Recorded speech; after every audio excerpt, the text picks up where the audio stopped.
Fala pessoal, bom dia, boa tarde. Vamos falar aí sobre tecnologias digitais, ok? Bom, vamos pensar aí três questões acerca das tecnologias digitais, das redes sociais, enfim, e de tudo aquilo que está relacionado à tecnologia, né? Tecnologia principalmente no campo das redes sociais e de todas as outras tecnologias, não apenas as que estão ligadas às redes sociais, mas que estão acessíveis a gente hoje, né? Coisas que até então eram impensáveis, sei lá, como o GPS, o Google Tradutor, enfim, leitor de código de barras, enfim, tantas outras coisas que existem hoje nessas tecnologias digitais e que, por um lado, facilitam a nossa vida, mas por outro lado também tem, digamos, aspectos que, se não são negativos, são aspectos que devemos levar em consideração com mais atenção, tá? Então, a primeira coisa que a gente vai pensar aí é a questão das redes sociais e da relação delas com o consumo, né? Será que as redes sociais hoje estão ligadas a uma questão do consumo, né? Vamos tentar pensar aí também se as redes sociais e o acesso a elas são democráticos. E vamos pensar também aí a questão da veracidade da informação, né?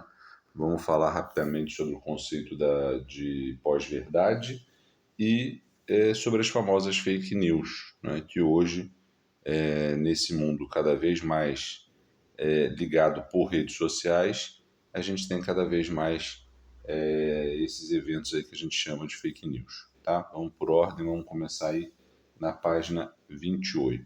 Bom, então, redes sociais aí para a sociologia, né, é todo aquele conjunto de estruturas tecnológicas no qual as pessoas estabelecem conexões entre si, né, por diversos motivos aí, compartilhando valores, gostos e interesse em comum. E o interessante é observar que isso, embora, né, nesse aspecto esteja sendo reproduzido na rede social, né, na internet e tal, isso acaba expressando também uma característica muito típica do ser humano, que é o desejo da vida em grupo, né? O desejo de estreitar relações com quem é próximo, com quem tem o pensamento mais próximo do seu. Isso a gente vai falar mais à frente, né? Inclusive, talvez isso aí seja um problema, né? Porque justamente agora, no momento onde a gente tem tanto acesso à informação, tanto acesso a conhecimento, parece que a gente tem se tornado intolerante ao pensamento diferente, enfim, porque parece que cada vez mais a gente tem vivido meio que isolado em torno das nossas próprias opiniões, embora com as redes sociais a gente tenha aí acesso praticamente ilimitado a informações, a conteúdos, enfim, tanto em texto quanto em vídeo, e de vários países, né? Afinal, as redes sociais, elas foram responsáveis pelo encurtamento de distâncias, né? Pela aproximação das pessoas que estão distantes e talvez até pelo distanciamento das pessoas que estão próximas, né? Visto que é muito comum a gente ver, às vezes, né, na sala de aula, dentro de casa, as pessoas próximas, mas todas elas com seu celular na mão, e aí isso acaba causando um certo afastamento de quem está dentro de casa, de quem está no mesmo ambiente, né?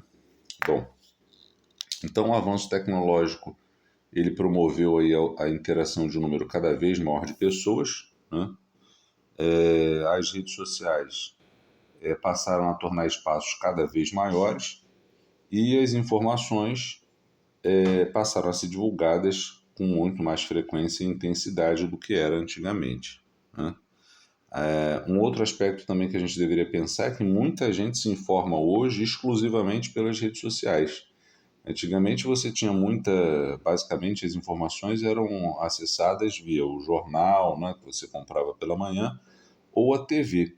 hoje muita gente se informa quase que exclusivamente, ou até mesmo exclusivamente, pelas redes sociais. E isso gera, né, um problema, porque hoje qualquer um pode postar, reproduzir, produzir, postar um material na internet e falar o que você quiser. Né? Se eu disser que a Terra é quadrada, se eu disser que a Terra é plana, se eu disser que, sei lá, foram os espanhóis que chegaram no Brasil aqui em 1500, enfim, eu posso postar esse conteúdo, né? E aí muita gente acaba comprando, digamos assim, aquele discurso como se aquilo fosse uma verdade absoluta, sem questionar, né? E isso é muito complicado, mas isso a gente vai falar mais adiante, né? Bom, um outro dado importante sobre as redes sociais é que a população brasileira ocupa o primeiro lugar no ranking de maiores usuários das redes sociais. Ao todo, são cerca de 79% dos brasileiros que são usuários de internet. É isso aí, eu acho que até é um índice bastante elevado, né? Eu imaginava até que ele fosse menor. Agora, por outro lado, isso não quer dizer também que esse acesso é um acesso, digamos, democrático, né? A gente vai ver que tem gente que não tem acesso, né? E mesmo os que têm acesso, muitas vezes eles não têm as ferramentas ou as noções básicas para saber separar o que é verdade do que é fake news, né? E aí acaba não fazendo um uso talvez tão correto das redes sociais, né? É como se você desse um controle remoto de uma TV para uma criança para ela procurar as notícias verdadeiras, né? As notícias realmente corretas. E aí ela coloca lá no desenho animado, digamos assim, né? Então, assim, muitas pessoas acabam não tendo a percepção de como acessar os conteúdos da melhor forma possível e aí acabam embarcando, né, em qualquer site, em qualquer pessoa que diga aí o que quiser, né? E isso é um problema. Bom, agora, esses 79% aí dos brasileiros que são usuários da internet, por mais que isso seja interessante, isso também não é uma tendência só nacional, né? Isso é um fenômeno mundial, isso é um reflexo da globalização, e isso é um fenômeno que tem acontecido no mundo inteiro, mesmo nos países, digamos, mais fechados, né? Então, acho que num futuro bem próximo, realmente as pessoas do mundo inteiro estarão completamente conectadas e de forma que hoje, quando acontece, sei lá, um fenômeno no Japão, digamos assim, um vulcão resolve entrar em erupção lá no Japão, basicamente ao mesmo tempo você sabe disso em qualquer lugar do mundo, né? Você tem vídeo, você tem relatos de pessoas que estão vivenciando aquilo, quando na verdade às vezes as emissoras de TV formais às vezes nem chegaram lá ainda para exibir o que está acontecendo, né? Então, hoje a informação ela rola com uma velocidade muito grande. Eu acho que isso é uma questão que a gente deveria pensar. Por um lado, tem realmente um aspecto muito positivo, agora, por outro lado, essas informações que são lançadas na rede, elas não passam pelo crivo de ninguém, elas não são muitas vezes analisadas, né? E isso aí se torna um problema, né? Bom, inclusive, né, nessa parte final aí das redes sociais, vai se dizer que as redes sociais elas promoveram aí uma abertura de novos mercados, né, como conglomerados tecnológicos, né, grandes empresas voltadas para essa parte da tecnologia, como o Google, né, como o Facebook e tantas outras. Tá?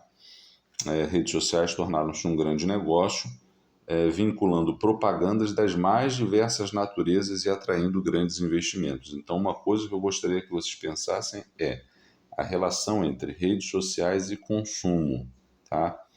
Por quê, galera? Porque essas redes sociais, elas têm um mecanismo altamente sofisticado, né? Para mapear os dados, as informações, para traçar um perfil muito profundo de quem está acessando um determinado conteúdo. Então, quando você acessa lá um determinado site, O site, ele sabe quem é você, né? De onde é o IP que está saindo, de onde é o IP que está acessando aquele site ou aquele aplicativo, seja lá o que for. E ele, inclusive, consegue, através de algoritmos, mapear, né, o perfil do usuário, ver o que ele está acessando, que tipo de conteúdo que ele está acessando, que tipo de coisa que ele está pesquisando, né? Inclusive, se não for de boa fé, se alguém usar aí de um hacker ou alguma coisa do tipo, ele consegue a tua localização, ele consegue a imagem da câmera do teu notebook, do teu celular, enfim.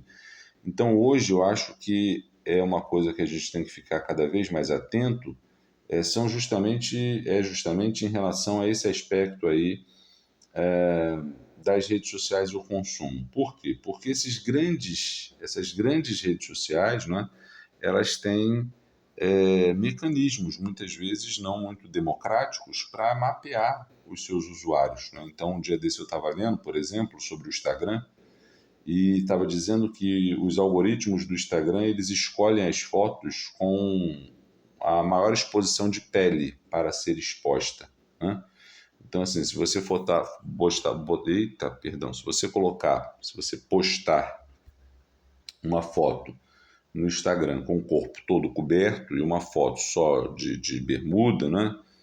A foto de bermuda vai ser mais propagada, porque tem mais pele sendo exibida. Então, a rede social, o Instagram, parece, não foi admitido pelos seus criadores, mas isso saiu num jornal aí bem conhecido, se eu não estou enganado, não é O País. Depois, se alguém tiver interesse, eu tento inclusive achar a matéria para mostrar para vocês, né, que eles são voltados para essa parte, né, para a questão da sexualização do corpo, etc. Né? Então, assim, existe uma relação, né, entre rede social e consumo, existe uma relação entre as redes sociais e, e estratégias dessas grandes empresas para criar necessidades, anúncios, propagandas, enfim, oferecendo o tempo todo coisas que são interessantes para aquele usuário. Então, essas empresas elas têm o perfil quase que exato do usuário que está acessando aquele material, aquele conteúdo, e assim ele vai direcionando a propaganda de acordo com o seu gosto, né? Então, não é estranho que, ao abrir as redes sociais, as propagandas que apareçam para vocês não são as mesmas propagandas que aparecem para mim, né? E uma outra coisa que eu acho que até é muito mais interessante, talvez até grave, é um outro aspecto, que também eu não sei se já aconteceu com vocês, mas já aconteceu comigo. Às vezes você fala, né? Você não está com o celular na mão, mas você fala que você quer, sei lá, comprar um micro-ondas, que você quer comprar um ar-condicionado, e daqui a pouco começa a aparecer um monte de propaganda de ar-condicionado, de micro-ondas para você. Então, isso aí seria exatamente a relação entre rede social e o consumo, né? Isso seria o fato aí que explicita, não é, o quanto que essas empresas elas têm o poder de, de, de, de usar as nossas informações para benefício delas, para que elas possam nos ofertar aí aquilo que nós temos desejo, enfim. Então acaba sendo uma forma de você aumentar o seu poder, né? Dessas redes sociais, aumentar o poder, a influência que elas têm sobre as pessoas, usando de métodos não muito claros, não muito democráticos, digamos assim. Tá? Bom, vamos ver aí os históricos dessas tecnologias digitais, né? As interações sociais por meio da internet, né, elas remontam ao período da Guerra Fria, tá? Eu já devia ter comentado isso, já devo ter comentado isso com vocês no capítulo 25, que essas tecnologias, no geral, não foram criadas para a gente, elas foram criadas no contexto da Guerra Fria, no contexto da disputa entre os Estados Unidos e a União Soviética, principalmente para garantir aí vantagens diante de de um eventual conflito. Então, tanto os Estados Unidos quanto a União Soviética ficavam investindo o máximo de recursos, né, o máximo para que eles pudessem, sei lá, mandar o homem à Lua, enfim. E isso não é apenas por uma questão de disputa mera e simples, isso é para a produção de tecnologia. Então não pensem que o GPS, por exemplo, que a gente tem acesso no celular, foi criado exclusivamente para o nosso uso. Não, isso aí foi criado principalmente como uma ferramenta militar, né, para os países aí pós-Segunda Guerra. Então, por isso que foi após a Segunda Guerra que essas tecnologias tiveram um grande boom, né, um grande desenvolvimento, porque elas foram criadas nessa disputa da Guerra Fria. Né? Bom, em 1969 que foi estabelecida a primeira conexão de internet, claro que certamente foi lá nos Estados Unidos e de uma forma muito diferente da que temos hoje, né? Afinal, hoje a gente consegue acessar a internet, tirar foto, pagar conta, assistir aula, fazer vídeo, fazer live. Um jornalista, se bobear, consegue fazer a sua matéria sem precisar de um cameraman, só com o celular do outro lado do mundo, né? Então, hoje a gente está num nível, digamos, há muitos passos à frente dessa tecnologia que foi desenvolvida lá em 69. Mas, de qualquer forma, é importante a gente ter essa noção aí de que foi em 69, há mais de 30, aliás, há mais de 50 anos atrás, que foi feita a primeira conexão da internet. Nas décadas de 80 e 90, houve grandes avanços no que tange à infraestrutura das tecnologias da comunicação. Inclusive, foi fundada em 1985 uma empresa americana que passou aí a disponibilizar uma série de ferramentas para a criação de perfis pessoais na web, né? E aí aí se inicia a criação dessas comunidades virtuais que ainda era muito distante daquilo que a gente tem hoje, né? Em meados do anos 2000, a internet começou a se espalhar mais intensamente nas casas e nos ambientes de trabalho, né? As redes sociais, mais abaixo o texto vai falar, tornaram-se a forma mais comum de comunicação entre as pessoas.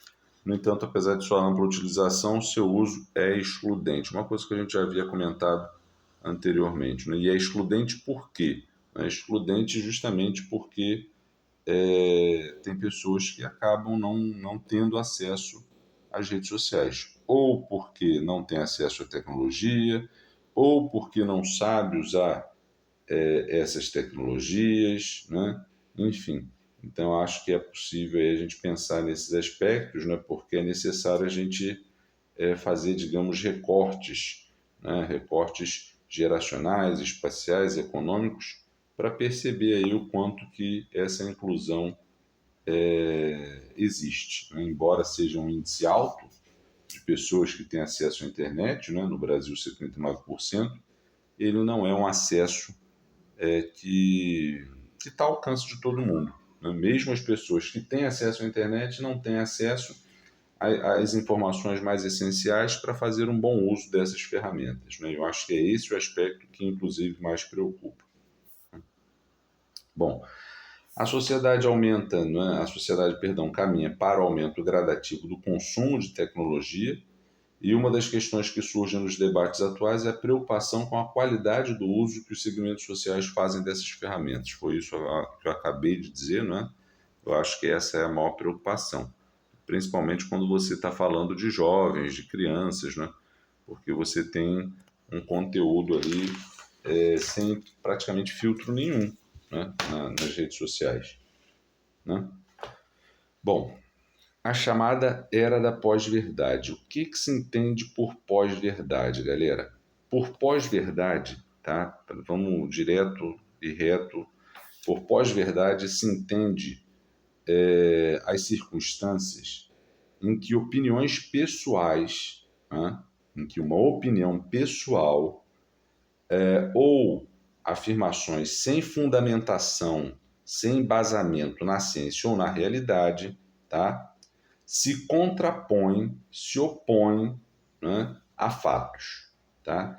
Então, quando eu falo em pós-verdade, Eu estou falando de uma opinião pessoal que vai de encontro, que vai contra, que se contrapõe a fatos objetivos, né? Então, sei lá, a Terra é redonda, a Terra é esférica, né, na verdade. Então, assim, isso é um fato. Isso é um fato que você pode observar voando de avião, subindo uma montanha muito alta, enfim. E aí, quando você tem opiniões pessoais que afirmam o contrário, né? Sem embasamento científico, sem embasamento na realidade, isso é tido aí como pós-verdade, né? Então é meio que até o fake news, né? Pós-verdade e a fake news são muito semelhantes, tá? Mas a pós-verdade ela é, digamos, uma deturpação, uma não compreensão dos fatos a partir das suas opiniões pessoais. Isso é como se as suas opiniões pessoais elas fossem tão fortes, tão bem estabelecidas, que ela não consegue olhar para um fato que a contradita, né? e, e analisar. Ela não consegue. A pessoa, muitas vezes, ela não consegue se desvencilhar dessa sua opinião pré-estabelecida. E ela não consegue olhar para os fatos que contrapõem essa opinião pré-estabelecida e continua acreditando nessa opinião pré-estabelecida cegamente, como se fosse até uma religião. Então, isso aí seria a pós-verdade, quando opiniões pessoais se contrapõem a fatos. Ok? Bom, como eu já havia dito, né, isso se dá muito por conta dessa divulgação aí de vários conteúdos que não são analisados, enfim. Não tem como você analisar tudo que se passa, tudo que se divulga na internet o tempo inteiro. Enquanto a gente está falando, milhões de pessoas estão postando materiais, conteúdos, vídeos, enfim. Então acaba ficando muito difícil, né, para a gente conseguir conter a propagação dessas fake news. Então, muito marcada pelo fenômeno das fake news, a era da pós-verdade diz respeito ao período do boom das informações na internet, quando conteúdos inverídicos, ou seja, não verdadeiros, não verificados e sem embasamento, passaram a ser compartilhados de maneira intensa e com grande alcance. Tá? O fato de haver uma população cada vez maior que se informa quase que exclusivamente por meio das redes sociais, né, sem dúvida nenhuma, uma das, digamos, questões aí que mais colaboram para que essa era da pós-verdade se estabeleçam. Até porque as redes sociais elas acabam fazendo uso desses algoritmos, né, para produzir conteúdos. Isso a gente vai falar justamente nessa parte aí que eu estou mostrando na tela das bolhas virtuais, que eles têm o poder de fazer o quê? De mapear o perfil do usuário, né, da rede social, do site, seja lá do que for, e aí ele vai direcionando conteúdos. Então, sei lá, eu gosto de futebol, vou dar um exemplo. Então eu gosto, sei lá, do partido A, né, na política. E aí eles começam a direcionar só coisas relacionadas ao partido A. Então, assim, ele não manda nada para mim relacionado ao partido B, porque sabe que eu não gosto. Então, isso acaba gerando uma série de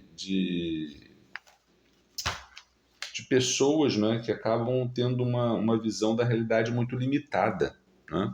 As chamadas bolhas virtuais, tá? Que é justamente quando você não consegue olhar para quem pensa diferente, para o dissenso, né? Isso é muito ruim, porque a gente vai perdendo a capacidade de analisar de forma mais crítica as coisas, né? Então, como diz aí na página 31, os algoritmos têm um forte papel na construção das chamadas bolhas virtuais, mapeando seus pontos de vista e possíveis interesses políticos, comerciais, entre outros, e dessa maneira abastecendo os indivíduos apenas de conteúdos que reafirmam suas crenças e interesses próprios. Então, se eu tenho o tempo inteiro as minhas crenças e os meus interesses reafirmados o tempo inteiro, né, é óbvio que eu não vou ficar muito disposto, muito aberto a pensar opiniões divergentes, ideias contrárias, enfim, né? Então você acaba tendo a formação de núcleos virtuais de pessoas semelhantes, de modo que as isolas do contato com ideias divergentes, como eu acabei de falar, né? Bom, e por fim, né, as redes sociais e a informação no mundo contemporâneo.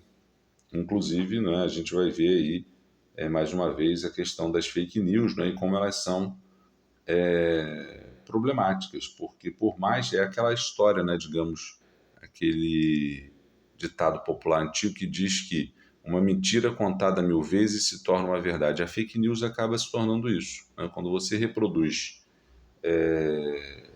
de forma massiva, né, um conteúdo não verdadeiro, uma massa de pessoas, uma multidão, milhares ou milhões de pessoas já absorveram aquela ideia como se ela fosse verdade, né? Então, mesmo que ela depois seja colocada como fake news e divulgada e tal, muitas das pessoas que acreditaram no primeiro momento não vão deixar de acreditar, né? Elas vão continuar acreditando que aquilo era verdade, tá?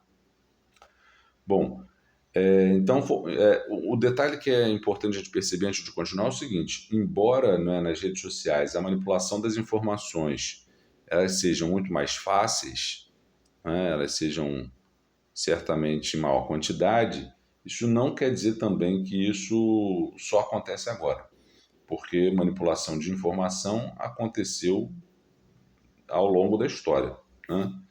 E aí as informações foram manipuladas em diversos contextos, por grupos sociais, por grupos religiosos, por grupos políticos, né? Justamente para manter a sua narrativa como verdadeira, né? Para agregar os seus aliados, enfim. E hoje ela se torna muito mais popular por conta da internet. Então, qual seria a estratégia que a gente tem quais seriam as estratégias que a gente tem para tentar não cair na onda de fake news? Eu mesmo confesso a vocês que praticamente tudo que vejo na internet, principalmente quando se trata de fenômenos mais poucos conhecidos, digamos assim, eu desconfio logo e acho que não é verdade. Esses dias estava aparecendo numa rede social minha aquela nuvem de poeira que está rolando lá em São Paulo. Eu jurei que aquilo era montagem, nem dei ideia. E aí só depois que eu vi na Globo News, no jornal, né, da TV, que eu vi que era verdade. Então, assim, as redes sociais, a fake news, a era da pós-verdade, ela gera tanta desconfiança que para algumas pessoas mais céticas como eu, elas acabam nem servindo muito, né? Mas para outras que compram o discurso fácil, e que absorvem essas informações sem nenhum filtro, elas acabam tomando tudo como praticamente verdade, né? Então tá lá no Google, eu vi, foi publicado no Facebook, no Instagram, no YouTube, seja lá onde for, então é verdade. Então esse é um problema muito grande que eu acho que a gente tem que pensar, tá? E um outro aspecto que a gente tem que pensar, que já vai falar na próxima na próxima página, é a questão do distanciamento que as redes sociais podem causar, né? Por mais que elas aproximem pessoas que estão distantes, as redes sociais elas também parecem que atuam nesse distanciamento de quem está próximo, né? Talvez também porque nas redes sociais você, quando posta, você tem como postar e botar o celular no bolso e achar que ninguém está te vendo, mas fica registrado, né? Mesmo que você apague, a pessoa pode ter printado a tela, enfim.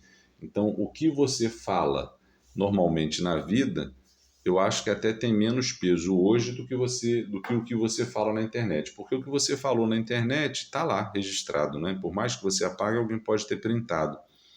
Então, tem um peso muito grande, né? E aí muita gente acaba fazendo uso desse distanciamento que as redes sociais podem parecer causar, né? Para cometer atos de violência, atos de bullying, né? Ou os atos de cyberbullying, né, como são chamados esses atos de violência aí praticados por meio de tecnologia. Né? Muita gente faz isso achando que não vai ser visto, achando que não vai ser encontrado, achando que, enfim, sei lá, usando também às vezes de perfis não verdadeiros, perfis fakes, e isso aí é uma problemática, né? Também. Né? A sociedade parece que ao invés de se integrar, de se unir, ela usa também dessas ferramentas para se distanciar, para atacar quem é diferente, para atacar quem pensa diferente. Né? Então, eu acho que isso é uma coisa que a gente devia pensar. Bom, eu acho que é isso. Né? Já falamos aí do conceito de pós-verdade, já falamos da questão das redes sociais e do consumo. Eu acho que são esses os principais fundamentos desse capítulo. Bom, vocês vão fazer as atividades finais da página 32 e 33, tá? Da questão 3 à questão 10. E é isso. Na próxima aula a gente segue falando sobre o capítulo 27.